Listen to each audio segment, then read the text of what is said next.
அனைவருக்கும் வணக்கம். நாங்கள் இன்றைக்கி எக்ஸலில் பார்க்க போகிறது இன்னும் ஒரு எக்ஸசைஸ் அந்த லம்டான்ற ஃபங்க்ஷனை பயன்படுத்தி. ஸோ இங்கே எனக்கு இருக்கிற கேள்வி என்னென்று சொன்னால், குறிப்பிட்ட ஒரு மாணவன் எடுத்திருக்க 4 பாடங்களுக்குமான மொத்த மார்க்ஸை ஃபஸ்ட்டுக்கு, அதுக்கு கீழே வந்து ஆகக்கூடிய மார்க்ஸ் எடுத்திருக்கிறதையும், அதுக்கு கீழே ஆக குறைந்த மார்க்ஸையும், அதுக்கு கீழே ഇതിൻ്റെ 4 മാർക്സിൻ്റെ മൊത്തത്തിൻ്റെ ആവറേജ്, அதாவது சராசரியையும் எனக்கு குறிப்பிட்ட ஒரு செல்லுக்கு கீழே ஒன்றன் கீழ் ஒன்றா வந்து வாரத்துக்கு ஃபங்க்ஷன் எழுத வேணும். ஸோ அப்படி ஃபங்க்ஷன் எழுதுறது மட்டும் இல்லாமல் குறிப்பிட்ட இந்த கல்குலேஷனை வந்து எனக்கு ஒரு ஃபங்க்ஷனாக க்ரியேட் பண்ண வேணும். ஸோ அப்படி க்ரியேட் பண்ணப்படுற ஃபங்க்ஷனுனா உதாரணத்துக்கு இந்த இடத்துல தேவைன்னு சொன்னால் நாம் பயன்படுத்த வேணும். ஸோ எனக்கு குறிப்பிட்ட அந்த கல்குலேஷன்ஸை எழுதுறது மாத்திரம் இல்லாமல் ஃபங்க்ஷன் ஒன்றையும் க்ரியேட் பண்ண வேணும்.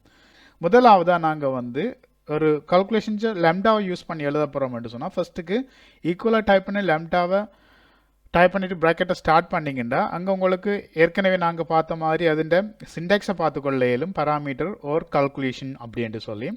ஸோ இப்போ இதில் வந்து பராமீட்டர்ன்ற என்ன, கல்குலேஷன்டா என்ன அப்படின்ட்டு சொல்லி ப்ரீவியஸான டியூட்டோரியலில் விளங்கப்படுத்துங்க. ஸோ இதில் இப்போ எனக்கு தேவையான ஒரு கல்குலேஷன்ஸை செய்கிறதுக்கு நாம் வந்து ஒரு பராமீட்டர்ஸ், அதாவது ஒரு வேரியபிள் வந்து டிக்ளேர் பண்ண போகிறோம். ஸோ வேரியபிள் வந்து நான் எடுக்க போகிறோம். உதாரணத்துக்கு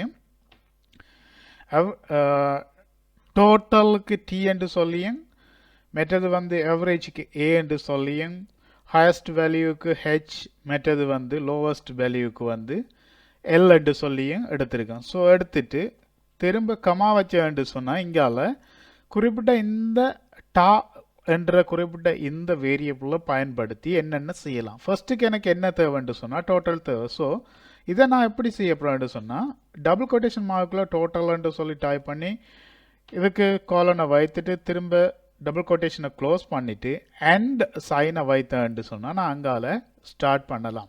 ஸோ இப்போ ஃபர்ஸ்ட்டுக்கு எனக்கு என்ன தேவை, டோட்டலை காணவன்ட்டு சொன்னால் சம்மன்ற ஃபங்க்ஷனை பாவிக்கலாம். ஸோ சம்மன்ற ஃபங்க்ஷனை பாவித்துட்டு இந்த சம்மன்றதுக்கு அந்த என்ன சிண்டெக்ஸை கேட்கண்டா ஆட்டோமேட்டிக்காக தெரியும், நம்பர் 1 நம்பர் 2 அப்படின்ட்டு சொல்லி சிண்டெக்ஸை பார்த்துக்கொள்ளக்கூடியதாக இருக்கும். ஸோ இப்போ இதில் வந்து என்ன செய்ய வேணும்னு சொன்னால், குறிப்பிட்ட சம்மன்ற ஃபங்க்ஷன் எங்கே இருந்து டேட்டாவை பெற வேணும்னு சொன்னால் குறிப்பிட்ட நீங்கள் க்ரியேட் பண்ணியிருக்கிற வேரியபிளில் இருந்து. அப்போ ஸோ இங்கே வந்து வேரியபிள் என்னவா இருக்குன்னு சொன்னால் டாலாக இருக்கும். திரும்ப சம்மை க்ளோஸ் பண்ணிவிட்டு, அதாவது ப்ராக்கெட்டை க்ளோஸ் பண்ணிவிட்டு நீங்கள் அடுத்த ஃபங்க்ஷனை எழுதலாம். ஸோ அடுத்த ஃபங்க்ஷனுக்கு என்ற இந்த எண்ட் சைனை பாவிக்கலாம். இப்போ அடுத்த ஃபங்க்ஷன் என்னவா இருக்க வேணும்னு சொன்னால், இப்போ சம்முக்கு பிறகு நான் கேட்டதன் அடிப்படையில் அடுத்த லைனில் வர வேணும், அடுத்ததாக வர போகிற. இப்போ உதாரணத்துக்கு மேக்ஸிமம் ஹையஸ்ட் வேல்யூன்னு சொன்னால் அடுத்த லைனில் வர வேணும். ஸோ அடுத்த லைனில் வரதுக்கு நாங்கள் ஏற்கனவே ஒரு ஃபங்க்ஷன் பார்த்துருக்கேன், கரெக்டாக ஃபங்க்ஷன். ஸோ இந்த கரெக்டாக ஃபங்க்ஷனை ஸ்டார்ட் பண்ணிவிட்டு ப்ராக்கெட்டை ஸ்டார்ட் பண்ணிங்கன்னா ஆட்டோமேட்டிக்காக உங்களுக்கு தெரியும் நம்பர். ஸோ நான் ஏற்கனவே விளங்கப்படுத்தியிருக்கேன், எண்ட் பண்ணுறதுக்கு ஒரு ஃபங்க்ஷனுக்குள்ளே வந்து நாங்கள் எண்ட் பண்ணுறதுக்கு, நியூ லைனை க்ரியேட் பண்ணுறதுக்கு இந்த சார் என்ற கரெக்டர் நம்பர் 10 வந்து நீங்கள் யூஸ் பண்ணலாம். ஸோ இந்த அஸ்கி வேல்யூ வந்து எண்ட கீக்குரிய அஸ்கி வேல்யூ நம்பர் 10. திரும்பவும் எண்டை ஸ்டார்ட் பண்ணிவிட்டு திரும்ப என்ன செய்யலாம் நீங்கள் அடுத்தது. ஸோ அடுத்தது உங்களுக்கு என்ன ஹையஸ்ட் வேல்யூன்னு சொன்னால் ஹை பி எது உங்களுக்கு ஷோட்டாக நீங்கள் கொடுத்துட்டு ஹையஸ்ட் வேல்யூவுக்கு ரைட், திரும்ப ஸ்பேஸை விட்டு டபுள் கொட்டேஷனை க்ளோஸ் பண்ணிவிட்டு எண்ட் சைனை போட்டு ஃபங்க்ஷன் எழுதலாம். ஹையஸ்ட் வேல்யூவை காண்றதுக்கு ஒரு குறிப்பிட்ட ஏரியாவுக்குள்ள என்ன ஃபங்க்ஷன் நாங்கள் பாவிப்போம்டா மேக்ஸிமம். ஸோ இதில் இந்த மேக்ஸ்ன்ற ஃபங்க்ஷனை டைப் பண்ணிவிட்டு அதுக்கு என்ன செய்யலாம், நீங்கள் குறிப்பிட்ட இடத்தை கொடுக்கணும். ஸோ இந்த இடம் வந்து நாங்கள் நம்பரை கொடுக்க போகிறோம் அல்லது டேட்டாவை இன்புட் பண்ண போகிற வேரியபிள் எதுவாக இருக்குன்ற டால். ஸோ இங்கே வந்து என்ன செய்ய போகிறோம், TAHL அப்படின்ட்டு சொல்லி குறிப்பிட்ட அந்த வேரியபிளையே கொடுத்துட்டு திரும்ப என்ன செய்கிறேன்னு சொன்னால் எண்ட் சைனை ஸ்டார்ட் பண்ணுறோம் எகெயின். திரும்ப என்ன செய்ய போகிறோம், இந்த ஹையஸ்ட் வேல்யூக்கு கீழே அடுத்ததாக மினிமம் வரணும். ஸோ கீழே வரணுண்டா CHR ப்ராக்கெட்டை ஸ்டார்ட் பண்ணிவிட்டு அதுக்குள்ளே நம்பரை கொடுத்து திரும்பவும் ப்ராக்கெட்டை க்ளோஸ் பண்ணிவிட்டு எண்டை டைப் பண்ணி உங்களுக்கு இதே போல் தொடர்ந்து என்ன தேவையோ அதை நீங்கள் டைப் பண்ணி கொள்ளலாம். ஸோ இதுக்குள்ளே மினிமம் வேல்யூக்கு மின் அப்படின்ட்டு சொல்லிவிட்டு அல்லது லோவஸ்ட் என்று சொன்னால் லோவஸ்ட் அப்படின்ட்டு லோ என்று சொல்லி டைப் பண்ணிவிட்டு இப்போ என்ன செய்யலாம், அடுத்ததாக அண்ட் மினிமம் ப்ராக்கெட்டை ஸ்டார்ட் பண்ணி அதுக்குள்ளே டால் திரும்ப ப்ராக்கெட்டை க்ளோஸ் பண்ணிவிட்டு திரும்ப என்ன செய்யலாம் அண்ட் திரும்ப டபுள் கோட்டேஷன் எவரேஜ் அண்ட் திரும்ப அவரேஜுக்கு நீங்கள் அவரேஜ் என்ற ஃபங்க்ஷனையே பாவிக்கலாம். ஸோ அவரேஜ் என்ற ஃபங்க்ஷனை இங்கே பாவிச்சுட்டு இதுக்குள்ளேயும் எங்கே கொடுக்க போகிறது டால் இந்த ப்ராக்கெட்டுக்குள்ளே டைப் பண்ணிவிட்டு ஸோ அவரேஜ் கொடுத்துட்டு நாங்கள் மேக்ஸிமம் கொடுத்துட்டோம். மற்றது இப்போ நாங்கள் என்ன செய்ய போகிறோம்னு சொன்னால் குறிப்பிட்ட எங்கட இந்த 4 தேவைகளும் நிறைவேற்றத்துக்கு பிறகு லம்டாவை வந்து நாங்கள் க்ளோஸ் பண்ண போகிறோம். ஸோ லம்டாவோட ப்ராக்கெட்டை க்ளோஸ் பண்ணிவிட்டு இந்த இடத்துலையே நாங்கள் லம்டாவை டெஸ்ட் பண்ணி பார்க்க வேணும்னு சொன்னால் ஏற்கனவே சொல்லியிருக்கேன், இன்னும் ஒரு ப்ராக்கெட்ஸை ஸ்டார்ட் பண்ணி அதுக்குள்ளே நீங்கள் கொடுக்க போகிற வேல்யூஸாக இருக்கும். ஸோ இதுக்குள்ளே வந்து குறிப்பிட்ட எந்த வேல்யூவுக்கு அதாவது அந்த குறிப்பிட்ட டாலன்ற ஃபங்க்ஷனுக்கு அசைன் பண்ண போகிற டேட்டாவை வந்து நான் குறிப்பிட்ட இந்த 4 செல்லையும் செலக்ட் பண்ணுறோம். ஸோ செலக்ட் பண்ணிவிட்டு என்ன செய்கிறேன்ட்டு சொன்னால் ப்ராக்கெட்டை க்ளோஸ் பண்ணுறோம். ஸோ இப்போ இந்த டாலன்ற வேரியபிளுக்கு அசைன் பண்ணப்பட்டிருக்க டேட்டா வந்து V3:E3 என்ற குறிப்பிட்ட இந்த 4 செல்ஸும். ஸோ இப்போ என்ன பண்ணேன்ட்டு சொன்னால் எனக்கு ஆட்டோமேட்டிக்காக குறிப்பிட்ட ஒரே லைனில் தாரத்தை பார்த்துக்கொள்ளக்கூடியதாக இருக்கும். அதாவது டோட்டல் மற்றது ஹை வேல்யூ மற்றது லோ வேல்யூ மற்றது வந்து அவரேஜ் அப்படின்ட்டு சொல்லி. ஸோ இந்த இப்படியான சந்தர்ப்பத்தில் நீங்கள் என்ன செய்யணும்னு சொன்னால் குறிப்பிட்ட அந்த செல்ஸுக்கு இப்போ உதாரணம் இந்த செல் அனைத்துக்கும் தேவைன்னு சொன்னால் அவ்வளோவும் தெரிவு செய்துட்டு குறிப்பிட்ட இந்த ட்ராப் டெக்ஸ்ட்ன்றதை வந்து நீங்கள் செலக்ட் பண்ணி விடணும். அதாவது இதை ட்ராப் டெக்ஸ்ட் மோடுக்கு வந்து செல்லை சேஞ்ச் பண்ணுறது தான் குறிப்பிட்ட இந்த ஆக்டிவிட்டின்ற நோக்கம். ஸோ இதை வந்து நான் மோடை சேஞ்ச் பண்ணிவிட்டேன். இப்போ உங்களுக்கு பார்த்துக்கொள்ளக்கூடியதாக இருக்குங்க. ஸோ இதில் இந்த ஃபங்க்ஷனில் நாங்கள் இன்னும் ஒரு வேலை செய்ய வேண்டியிருக்கேன் அப்படின்னு சொன்னால் இதில் இன்னும் ஒரு CHR வந்து நாங்கள் டைப் பண்ணி இங்கே 10 போட்டு விட்டிங்கன்னு சொன்னால் ஆட்டோமேட்டிக்காக இப்போ பார்த்துக்கொள்ளக்கூடியதாக இருக்கும். ஸோ அப்போ இதில் பார்த்தீங்கன்னு சொன்னால் ஆட்டோமேட்டிக்காக இப்போ குறிப்பிட்ட இந்த ஸ்டூடெண்ட்ஸுக்கு தேவையான அனைத்து டேட்டாவை அதாவது நீங்கள் எவ்வாறு தேவைன்ட்டு நினைத்தீங்களோ அல்லது இந்த கேள்வி எவ்வாறு இருந்தோ அந்த கேள்விக்கு ஏற்ற மாதிரி இங்கே விடை இருக்கிறத பார்க்கலாம். டோட்டல் இருக்குது, இந்த குறிப்பிட்டது இந்த ஹை வேல்யூ 4 செல்லுக்குள்ளே இருக்கிறதுல அதில் லோ வேல்யூ மற்றது வந்து ஆவரேஜ் என்னென்று சொல்லி 4ஐயும் கூட்டி தந்திருக்கிறத காணக்கூடியதாக இருக்கும். ஸோ இதை வந்து இப்போ நீங்கள் ட்ராக் பண்ணிங்கன்னு சொன்னால் ஒவ்வொரு செல்லுக்கும் அதாவது ஒவ்வொரு ஸ்டூடெண்ட்ஸுக்கும் பார்த்துக்கொள்ளக்கூடியதாக இருக்கும். ஸோ இப்போ இப்படி வந்து நீங்கள் ஒரு ஃபங்க்ஷனை எழுதிட்டு குறிப்பிட்ட எல்லா இடத்துலையும் பாவிக்க வேணும்னு சொன்னால் அதுக்கு நீங்கள் என்ன செய்யலாம்டா குறிப்பிட்ட இந்த கால்குலேஷன்ஸையே நீங்கள் வந்து காப்பி பண்ணி ஃபங்க்ஷனை ஒரு ஃபங்க்ஷனாக க்ரியேட் பண்ணலாம். ஸோ காப்பி பண்ணி இதை ஃபங்க்ஷனாக க்ரியேட் பண்ண வேணும்னு சொன்னால் அதுக்கு என்ன செய்யணும்டா கால்குலேஷன்ஸை மாத்திரம் நீங்கள் காப்பி பண்ணுங்கள் டேட்டாவை விட்டுட்டு. ஸோ இந்த கால்குலேஷன்ஸை மாத்திரம் காப்பி பண்ணிவிட்டு ஏற்கனவே நாங்கள் செய்த மாதிரி ஃபர்ஸ்ட்டுக்கு என்ன செய்கிறோம் ஃபார்முலா டேப்புக்குள்ளே போகிறோம். திரும்ப வந்து அதில் நேம் மேனேஜரை வந்து செலக்ட் பண்ணிவிட்டு இந்த நேம் மேனேஜரை பார்த்தீங்கன்னு சொன்னால் இங்கே உங்களுக்கு நியூன்ற பட்டன் இருக்கும். ஸோ இந்த நியூன்ற பட்டனை கிளிக் பண்ணிவிட்டு நீங்கள் அதில் வர குறிப்பிட்ட இந்த டயலாக் பாக்ஸுக்குள்ளே உங்களுக்கு தேவையான ஃபர்ஸ்ட்டுக்கு நேமை கொடுங்க, என்ன நேம் கொடுக்க போகிறீங்கன்னு சொல்லி. ஸோ நேமை கொடுக்குறீங்க உதாரணத்துக்கு குறிப்பிட்ட அந்த பேரில் இருக்கிற இதில் கேபிட்டல் லெட்டர்ஸில் கொடுங்க டால்ன்னு சொல்லி total average highest and lowest values அப்படின்ட்டு சொல்லி போட்டு திரும்ப என்ன செய்யலாம் நீங்கள் இந்த ஃபங்க்ஷன் எங்கே ரன் பண்ண போகிறீங்க அப்படின்ட்டு சொல்லி குறிப்பிட்ட இடத்தை தெரிவு செய்யுங்க. உதாரணமாக இந்த ஒர்க் புக்கில் எல்லா ஒர்க் ஷீட்லேயும் ரன் பண்ண போகிறோம் அப்படின்ட்டு சொன்னால் குறிப்பிட்ட ஒர்க் புக்கை தெரிவு செய்துட்டு கமெண்ட் உங்களுக்கு தேவைன்ட்டு சொன்னால் அதில் டைப் பண்ணிவிட்டு T = total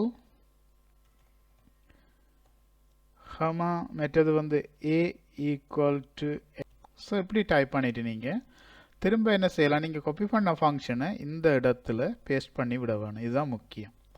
ஸோ இப்போ நீங்கள் போட்ட எல்லாமே வந்து இங்கே குறிப்பிட்ட அதாவது ஃபங்க்ஷன் கிரியேட் பண்ணுறதுக்கான எல்லா செயற்பாடும் முடிஞ்சதுக்கு பிறகு ஓகேன்ற பட்டனை கிளிக் பண்ணி விட்டிங்கன்னா உங்களுக்கு இந்த ஃபங்க்ஷனை டால்ன்ற ஃபங்க்ஷன் இங்கே பார்த்துக்கொள்ளக்கூடியதாக இருக்கும். ஸோ இப்போ என்ன செய்யலாம்டா இந்த டயலாக் பாக்ஸை க்ளோஸ் பண்ணிவிட்டு நீங்கள் குறிப்பிட்ட இந்த ஃபங்க்ஷனையே இங்கேருந்து ஃபுல்லாக அழிக்கலாம். உதாரணத்துக்கு நான் இந்த 3 ஃபங்க்ஷனையும் அழிக்கிறேன், 3 இடத்துலையும் 3 செல்லுக்குள்ளே இருக்குது. திரும்ப இந்த செயற்பாடை நீங்கள் இங்கே பார்க்கணுண்ட ஈக்குவல் டால் அப்படின்ட்டு சொல்லி டைப் பண்ணி இங்கே பார்த்தீங்கன்னா உங்களுக்கு ஃபங்க்ஷன் இருக்கிறத பார்த்துக்கொள்ளக்கூடியதாக இருக்கும். ஸோ இதில் வச்சு டபுள் கிளிக் பண்ணிங்கன்னா அதுன்ற சிண்டெக்ஸை பார்த்தீங்கன்னா டால் அப்படின்ட்டு சொல்லி போட்டு இருக்கும். ஸோ நீங்கள் என்ன வேரியபிள் டிக்ளேர் பண்ணுறீங்களோ லம்டாவில் அதோட சிண்டெக்ஸாக இருக்கும். ஸோ அப்போ இங்கே இந்த டால் வந்து எப்படி நீங்கள் தெரிவு செய்ய வேணுன்றது உங்களுக்கு தெரியும். ஸோ இந்த 4 செல்ஸையும் செலக்ட் பண்ணி கொடுத்துட்டு ப்ராக்கெட்டை க்ளோஸ் பண்ணி என்ன பண்ணிங்கன்னு சொன்னால் ஆட்டோமேட்டிக்காக உங்களுக்கு குறிப்பிட்ட அந்த ஃபங்க்ஷன் பண்ணுறதை பார்த்துக்கொள்ளக்கூடியதாக இருக்கும். ஸோ இதே போல் எல்லாத்துக்கும் தேவைட்டு சொன்னால் என்ன செய்யலாம் நீங்கள் எப்படி ட்ராக் பண்ணி விடலாம். இதே ஃபங்க்ஷனை வந்து நீங்கள் ஏற்கனவே நான் கேட்ட மாதிரி இந்த இடத்துல இருக்கிற டேட்டாவுக்கும் பயன்படுத்த போகிறீங்க அப்படின்னு சொன்னால் இங்கே 4 இல்லாமல் 5 செல்ஸ் இருக்குது. இதுதான் இங்கே முக்கியம். இங்கே வந்து 4 செல்ஸுக்கு நான் ஃபங்க்ஷனை எழுதியிருக்கேன். இங்கே வந்து 5 செல்ஸுக்கு நாங்கள் ஃபங்க்ஷனை பயன்படுத்த போகிறோம். ஸோ அப்போ இந்த இப்படி ஜென்ரலாக நீங்கள் ஃபங்க்ஷன் எழுதக்குள்ளே வந்து இதுன்ற செல்லுன்ற எண்ணிக்கை எங்களுக்கு அவசியம் இல்லை. எந்த இடம் இருந்து எந்த இடம் வரைக்கும் நீங்கள் தெரிவு செய்து கொடுக்குறீங்களோ குறிப்பிட்ட அந்த வேரியபிள் வந்து அந்த டேட்டாவை அக்செப்ட் பண்ணும். ஸோ அப்போ இங்கே 5 செல்லுக்கு பார்க்க போகிறீங்களா, வேலை செய்தான்ட்டு சொல்லி பார்க்க போகிறீங்களா, நிச்சயமாக வேலை செய்யும். ஸோ அப்போ இந்த இடத்துல என்ன செய்யலாம், டால்ன்ட்டு சொல்லி குறிப்பிட்ட ஃபங்க்ஷன் ஸ்டார்ட் பண்ணிவிட்டு என்ன செய்யலாம், நீங்கள் உங்களோட குறிப்பிட்ட 5 செல்லுக்குள்ளேயும் இருக்கிற டேட்டாவை செலக்ட் பண்ணி கொடுத்துட்டு என்ன பண்ணீங்கன்னு சொன்னால் நீங்கள் எந்த விடயத்தை பெறதுக்காக ஃபங்க்ஷன் எழுதுனீங்களோ அதை இங்கே பார்த்துக்கொள்ளக்கூடியதாக இருக்கும். ஓகே, ஸோ நான் நினைக்கிறேன் இப்போ தெளிவாக விளங்கியிருக்கு அப்படின்ட்டு சொல்லி இந்த குறிப்பிட்ட ஒரு லம்டாண்ட ஃபங்க்ஷனை வச்சு எங்களோட தேவைக்கு ஏற்ற மாதிரி நாங்கள் ஃபங்க்ஷனை க்ரியேட் பண்ணி அந்த ஃபங்க்ஷனை எங்களுக்கு தேவையான இடத்துலையெல்லாம் குறித்த ஒர்க் புக்கில் மாத்திரம் பாவித்து கொள்ளலாம். என்னென்னு சொன்னால் இன்னும் ஒரு ஒர்க் புக்கில் நீங்கள் பாவிக்கலாம். உதாரணமாக ஃபைலில் போயிட்டு இப்போ நியூன்றதை கிளிக் பண்ணிங்கன்னா இங்கே உங்களுக்கு நியூ ஒர்க் புக். ஸோ இந்த பிளாங்க் ஒர்க் புக்கை எடுத்துகிட்டு இங்கே ஈக்குவலாக டைப் பண்ணிட்டு டாலை பார்த்தீங்கன்னு சொன்னால் இருக்காது. இங்கே இருக்குதா, இல்லை. ஸோ டால் ஏன் இல்லைன்ட்டு சொன்னால் இப்போ லம்டாவை யூஸ் பண்ணி நீங்கள் க்ரியேட் பண்ணப்படுற எந்த ஒரு ஃபங்க்ஷனும் அந்த லம்டாவுண்ட ஒர்க் புக்கில் மாத்திரம் அல்லது அந்த க்ரியேட் பண்ணப்படுற ஒர்க் புக்கில் மாத்திரம்தான் பாவித்து கொள்ள இயலும். இப்போ ஒரு சீட்டுக்கு சொல்லி நீங்கள் டிஃபைன் பண்ணியிருந்தீங்கன்னா ஒரு சீட்டில் மாத்திரம் தான் குறிப்பிட்ட ஃபங்க்ஷனை பாவிக்கலாம். அப்போ இது தெளிவாக விளங்குனீங்கன்னு சொன்னால் எந்த ஃபங்க்ஷன் நாங்கள் க்ரியேட் பண்ணக்குள்ள என்ன நோக்கத்துக்காக க்ரியேட் பண்ணணும், ஸோ அந்த நோக்கத்துக்காக பாவித்து கொள்ளக்கூடியதாக இருக்கும். ஓகே, நான் நினைக்கிறேன் குறிப்பிட்ட இந்த டியூட்டோரியலில் இன்னும் ஒரு எக்ஸசைஸை நாங்கள் பார்ப்போம் ஈஸியாக. அதாவது ஒன்றுக்கு மேற்பட்ட வேரியபிளில் டிக்ளேர் பண்ணி எப்படி நாங்கள் ஃபங்க்ஷனை அதாவது லம்டாவை யூஸ் பண்ணலாம். ஈக்குவல் லம்டான்னு சொல்லி டைப் பண்ணிவிட்டு ப்ராக்கெட்டை ஸ்டார்ட் பண்ணிவிட்டு பராமீட்டர்ஸ் ஃபர்ஸ்ட்டுக்கு நான் உதாரணம் இந்த 5 இலக்கங்களையும் கூட்டுறதுக்கு 5 வேரியபிளில் டிக்ளேர் பண்ண போகிறோம். எப்படி எடுத்து சொல்லி பார்ப்போம். உதாரணத்துக்கு ஃபர்ஸ்ட் செல்லுக்கு வந்து ஏன்னு சொல்லியும் கமா வச்சு B comma C comma D comma E என்று சொல்லி 5 வேரியபிள் டிக்ளேர் பண்ணி எடுத்துருக்கோம். ஸோ இப்போ என்ன செய்யலாம்டா 5 வேரியபிளையும் டிக்ளேர் பண்ணி முடிச்சுட்டு நீங்கள் கமா வச்சிங்கன்ட்டு சொன்னால் இதில் அடுத்ததாக கால்குலேஷன்ஸை பண்ணலாம். நீங்கள் அப்போ கால்குலேஷன்ஸ் பண்ணக்குள்ள எப்படி கால்குலேட் பண்ண போகிறோங்க. உதாரணத்துக்கு டெக்ஸ்ட்டை கொண்டு வர போகிறீங்கன்னா நாங்கள் ஏற்கனவே எழுதின மாதிரி டோட்டல் திரும்ப இங்கே வந்து நீங்கள் என்ன செய்யலான்ட்டு சொன்னால் அண்ட் சைனை போட்டுட்டு உதாரணத்துக்கு A plus B plus C plus D plus E என்று சொல்லி டைப் பண்ணுறீங்க. ஸோ இங்கே 5 இதையும் கொடுத்துட்டு திரும்ப லம்டாவை க்ளோஸ் பண்ணிவிட்டு இந்த இடத்துல டெஸ்ட் பண்ணி பார்க்க போகிறீங்கடா திரும்ப லம்டாண்டா குறிப்பிட்ட வேரியபிள்ஸுக்கான டேட்டாவை ஃபர்ஸ்ட்டுக்கு என்ன செய்யுங்கன்னு சொன்னால் ஏக்குரிய டேட்டாவை என்டர் பண்ணுங்க.